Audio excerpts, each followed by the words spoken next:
Къде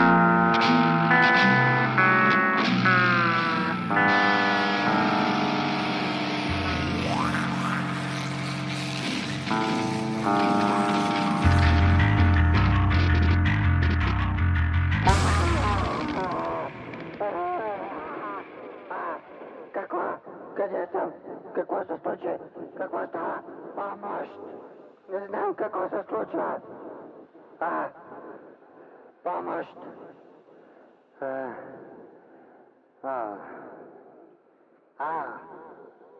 Добре.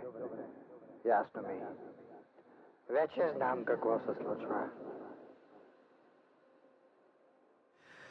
Преди 4 години в град Вятово, Русенска област, се случиха едни неща, които изкривиха времето и пространството така, че настъпи апокалипсис и всичко се унищожи.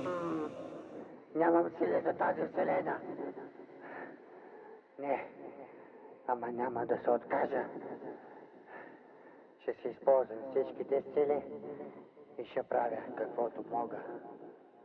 За сега. После ще стана по-силен и ще правя още.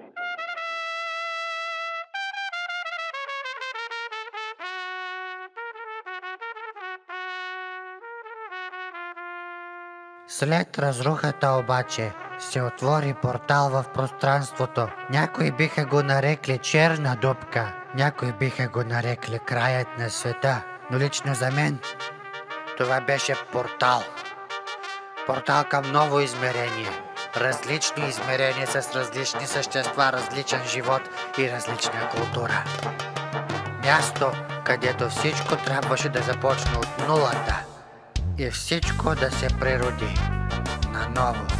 Наново трябваше да пораснеш, наново трябваше да се влезе и да се излезе от пубертета, наново да се изживее чумата, наново да откриеш топлата вода, наново да изтървеш белите кози, да се запознаваш с нови хора, да преоткриваш начинът си на живот и това какво е добро и зло, какво е умно и просто, какво е грозно и красиво, какво е любов и омраза, мъка и щастие, лоялност и предателство, Антон и Доню. Трябваше да започнеш нов живот, нов сеир, нов чалъм. И за това ти трябваше силата да си хъш. Хардкор хъш.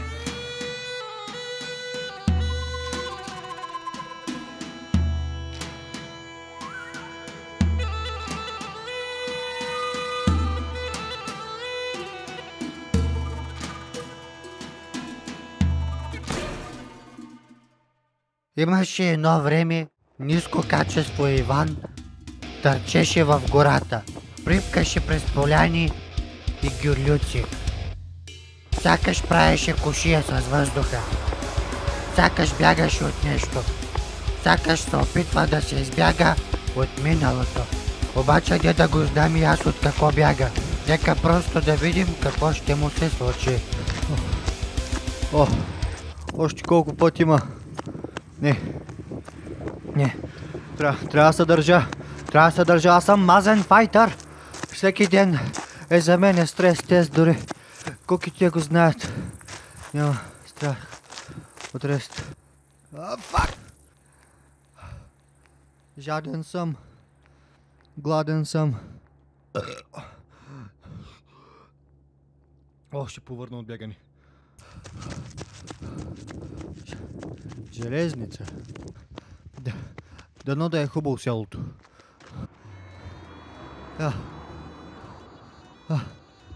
Здрасти. Ей, ти не си ли Иван Загаров от YouTube? Аз съм гладен и жаден. И не съм аз, когато съм гладен. И в момента нямам предвид гадната реклама от Стикърс. Ами, наистина умирам от глад.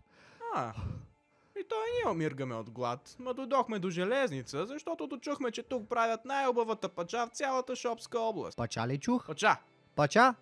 Пача. Пача. Аз обичам пача. Айде на пача. Къде е пачарницата? И ние не знаем. И ние го търсим. Айде да го търсим заедно. Ай.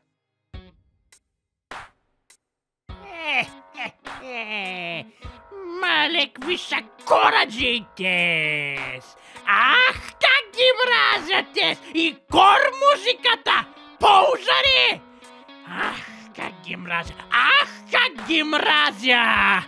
Знам точно какво да им сторя сега.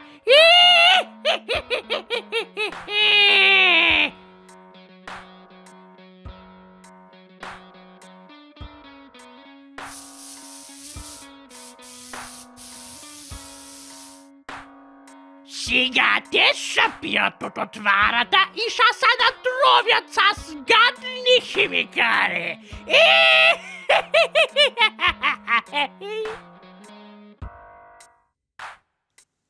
Абре, вие чували ли сте за групата Кам? Обожавам Кам. Това е най-добрата хайдушка банда на Балканите. Арно, много са обави. И дочух, че наскоро си търсят нов вокалист. Да са живи и здрави, дано да намерят някой баш юнак за вокалист. Не се ли произнася Кам? Не, ту не се изговаря. Казват се Кам. Ма се пише Кама. Нещо като Вятово и Ветово. Извинете, момчета. Да? Много се извинявам, аз съм случайен минувач. Нали знаете случайните минувачи? Днеска минат, утре си заминат. Случайно да знаете откъде мога да си закупя чесън. Ей, там в далечината виждам един хранителен магазин. Предполагам, че там продават чесън. Ашко, Сончоджун, благодаря за напътствията. Чакай, а ти да знаеш случайно къде има пачарница, пачария или... място където се продава да се яде пача? Ами, извинявайте, но нямам никаква представа къде може да се продава пача в това населено място. Приятен ден, момчета. Баси чупканина. И този не знае дека се намира. Нали? Бах ти странния, не го познавам, а вече го обичам. Какво добро момче. Още няколко стотин стъпки на северо-юг. Ора, вижте! Най-накрая я открихме. Механа за пача. Пача? Пача. Пача. Пача. Пача! Ке има ядене и пиене и ке се направи на залзали! Айде! Айде, плажа! 1 час плюскане по-късно. Хора, само на мене ми е малко лошо. Той на мене ми е малко търсене. Аз ке умра.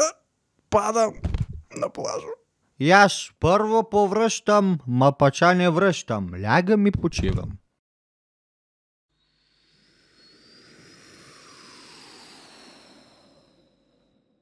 Бре, Чикаго. Америка било много хубаво място. Тук всеки праска на български и пълно с нашенци. Даже нямаше нуждата да се уча да приказвам на американски. Убава работа. Изобщо не съжалявам, че бащата Григорчо направи бартер с мене за Кукалянчо.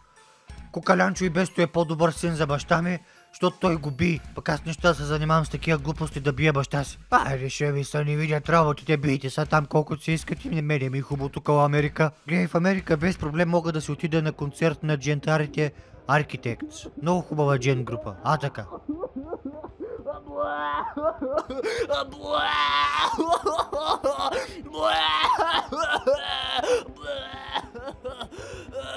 Все едно повръщам, но всъщност плача.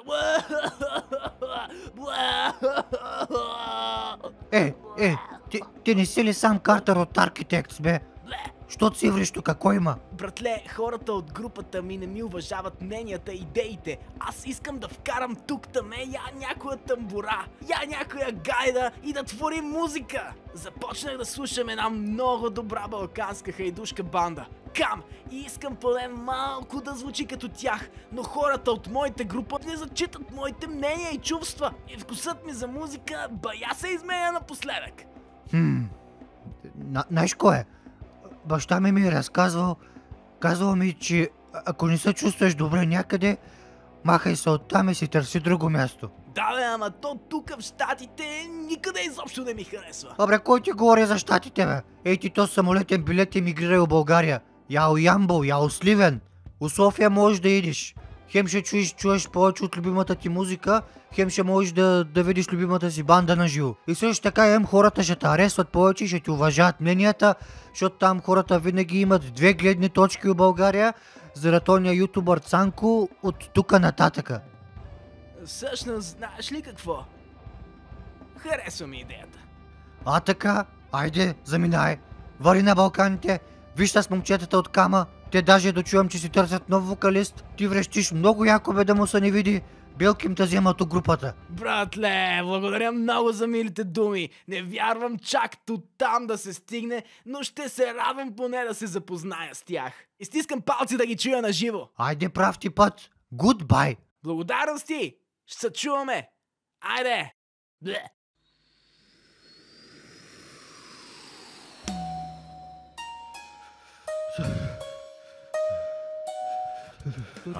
Така, събуждати са, най-сетне.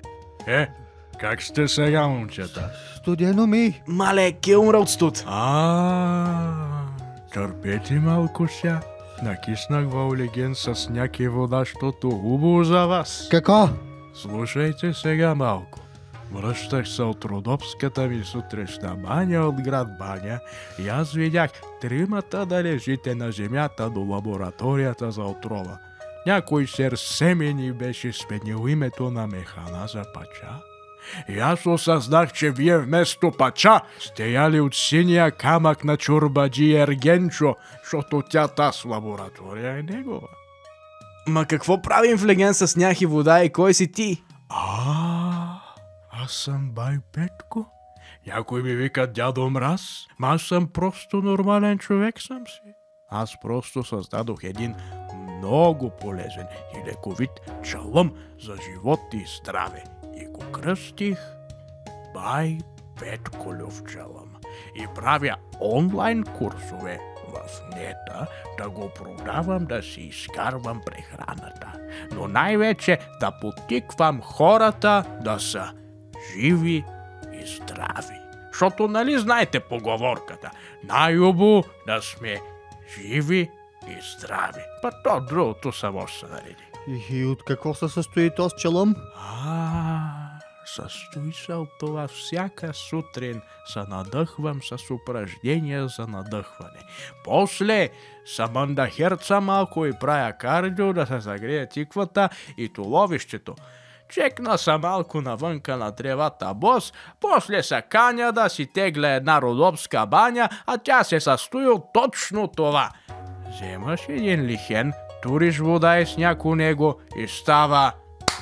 Оха! Хората си мислят, че го правя само да се калявам. Ма мен, Любо, нямаше нужда по времето на чумата да спазвам комсомолското разстояние от хората и дистанцията. Защото и всъщност звучи много хубаво, бе. И зимата няма да ти се налага да цепиш дърва и да палиш печката.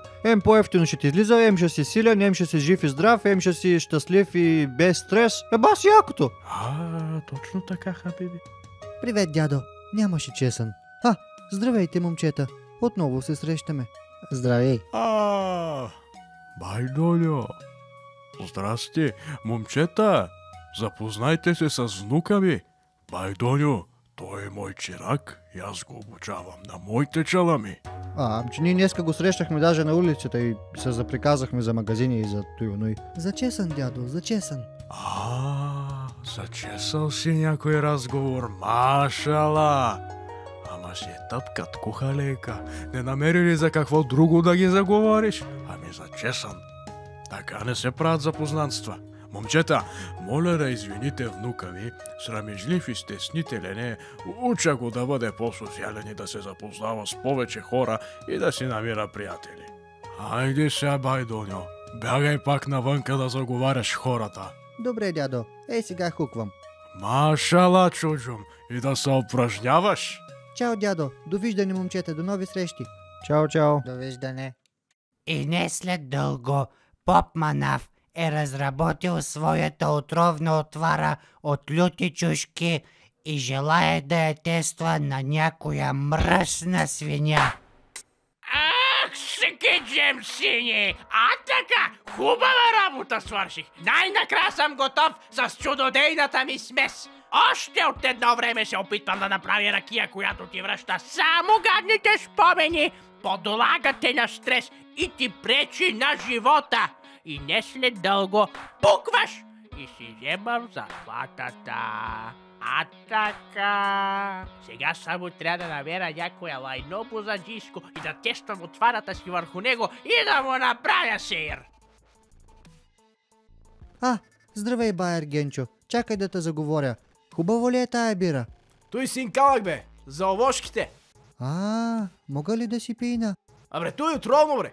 Ке си направиш на пико. Момченце, ламен да ми заговориш! Викат ме.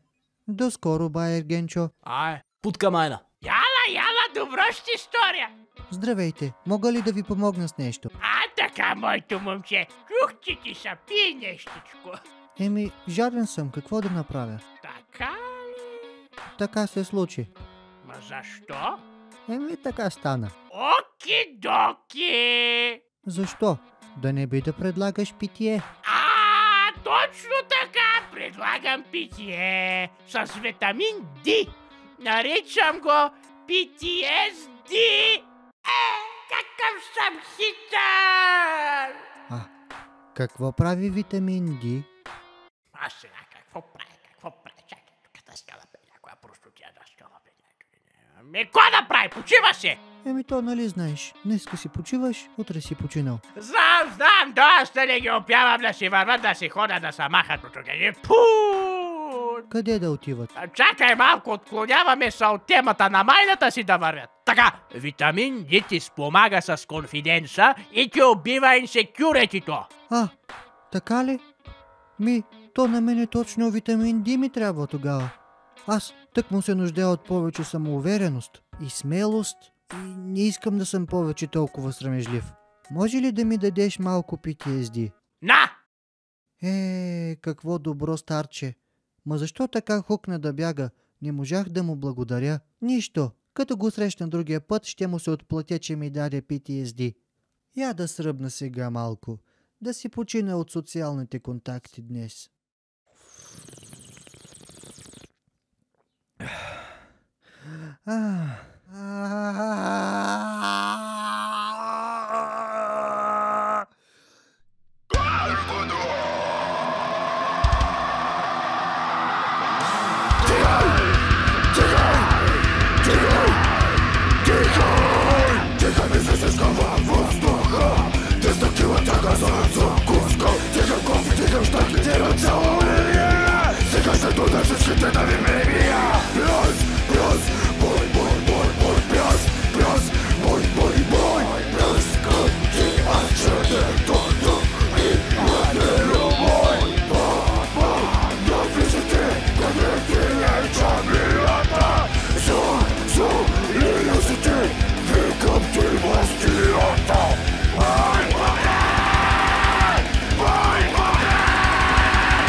Пишман станах от сакатлък, за кому дадох PTSD, да му подейства по обратния начин му подейства и той взе, че се оправи. Ракията ми не действа.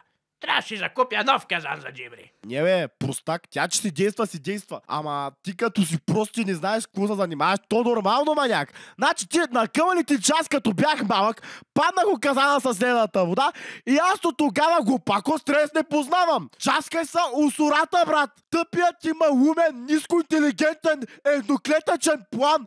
Не проработи, маняк. Даже ми помогна. 15-то, 4-то, 82-ро, кой имам? Ай, беги от тука, смешник! Маяк, отива се къпя за следена вода и ти ми замаха от очите, защото, братле, виж колко си прост, не може да отровиш един човек като хората нещастник. Паша! Зарзалея! Серсевин! Простак! Куче на исляма! Бау!